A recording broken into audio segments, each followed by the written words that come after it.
The essence of a product is to meet a specific need or an objective. A manufacturer produces a product to meet a specific demand,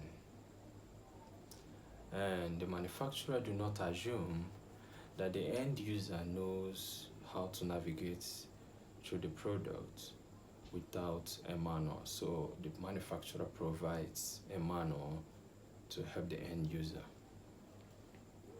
You and I are the product of creation. We are given life to meet specific objective, to meet specific needs. The problem is we are really underperforming.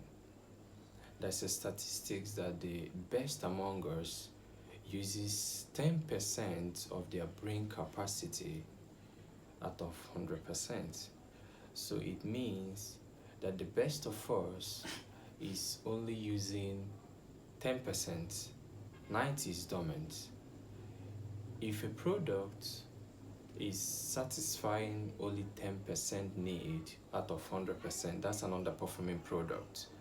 And the manufacturer at times needs to record the products or record the goods for review. I figured out why we are underperforming as mankind, but I want to ask a question.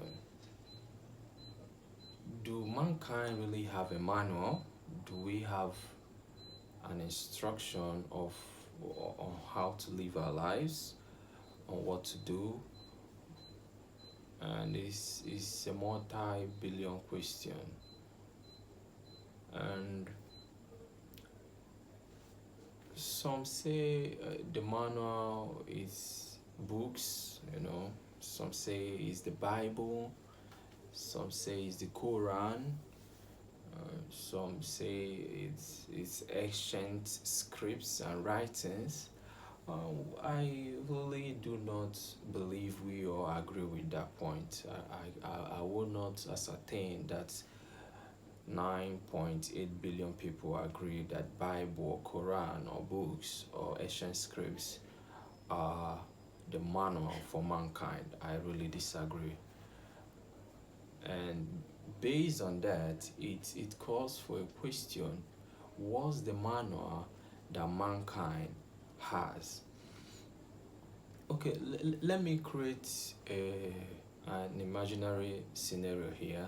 Let's assume that while a baby is being born, a manual is being given to the mother from birth on how the child is supposed to be trained, raised, what the child is supposed to eat, how the child is supposed to live, how the child is supposed to, the profession the child is supposed to go after.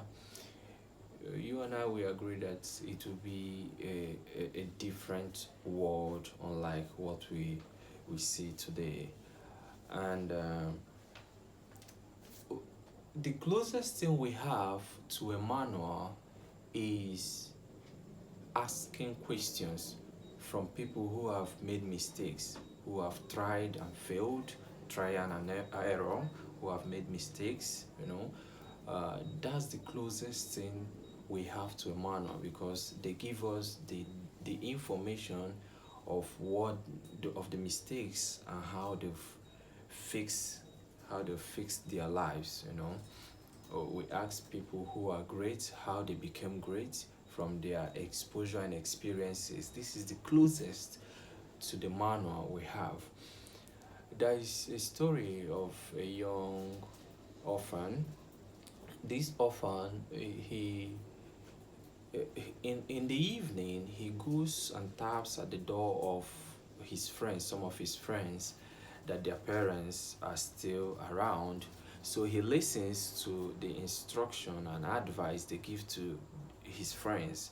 So he applies it to his life. That's the closest thing we have to a manual, as to listen to instructions and advice, we apply it to our life. But you and I still, we agree that it's still not 100%, because instructions and advice you give to a footballer will be different to the one you give to someone who is a racer. So, and I will say that the the the manual given to mankind is our mind. Our minds are the manual given to us by creation, or by the creator, or by our maker. Our mind is the manual we are given to be the best we are supposed to be. As you can update manual physically, so you can update your mind mentally. So it means that you can be make something out of your life by developing your mind. What is really in your mind? What's in your mind and what's on my mind are not the same thing. Is individually distinctive. In as much as we are humans, we breathe the same air, we have the same two eyes, but our minds, the way our mind pattern runs, is way different from two or individuals. So I believe that our minds are the best manual given to us by the Creator to make the best use of it. You can update your mind by reading books, listening to instructions, going to seminars. There are a lot of ways you can update your mind mentally, as you can update a hand script, so you can update your mind. But remember that our minds are distinctively different. Your manual and mine are not the same thing. If by updating your manual, you bring out the best in you. I believe this helps you to be the best you could ever be. Until next time, I bounce.